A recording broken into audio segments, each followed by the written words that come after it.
దేవి నామానికి మహిమ కలుగుగాక.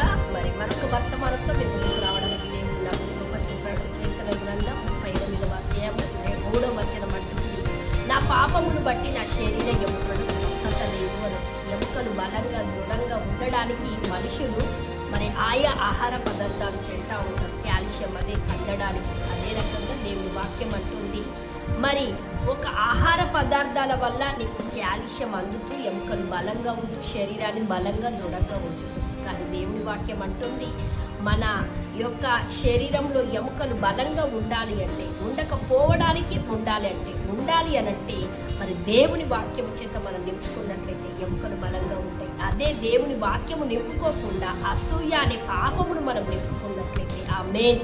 మరి దేవుని వాక్యం అంటా ఉంది, మన ఎముకలన్నీ కూడా మరి ఒక రకమైనటువంటి ఎండిపోయి సత్తువ లేకుండా నీరసించి కృషించి నశించిపోయే ఎముకలుగా మారతాయని దేవుని వాక్యం సెలవిస్తూ ఉంది. కనుక యోబు గ్రంథం అంటుంది 5వ అధ్యాయము 2వ వచనం, బుద్ధి లేని వారు అసూయ వలన చచ్చెదరు.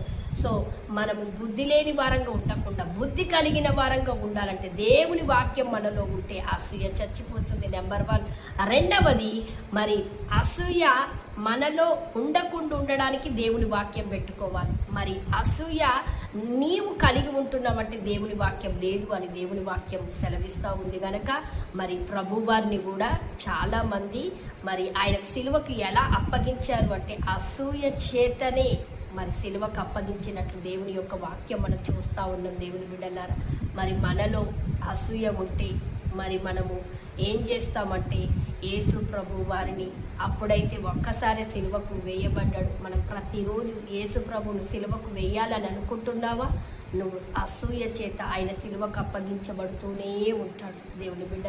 మరి ఆ సిలువ వేయబడుతూనే ఉంటాడు. గనక మనము ఆయనను సిలువ వేసిన యేసు ప్రభువును, సిలువ వేయబోతున్న యేసు ప్రభువునుగా చూడకుండా మనలో ఉన్న అసూయను వాక్యము ద్వారా చంపివేసి ఆమేన్ మనము యేసు ప్రభువును సమాధిలో నుండి లేచిన యేసు ప్రభులాగా నువ్వు చూసినట్లయితే ఆమేన్ నీ ఎముకలు నీ యొక్క శరీరము ఆరోగ్యంగా ఉంటుంది, దానితో పాటు సమాధానముతో ఉంటుంది, దానితో పాటు సంతోషంగా ఉంటుందని ప్రభు పేరిట తెలియజేస్తూ ఇంకెందుకు ఆలస్యం, నీ వంటిలో నీ ఇంటిలో అసూయను యేసు నామములో వాక్యము ద్వారా నువ్వు చంపివేయుదువుగాక.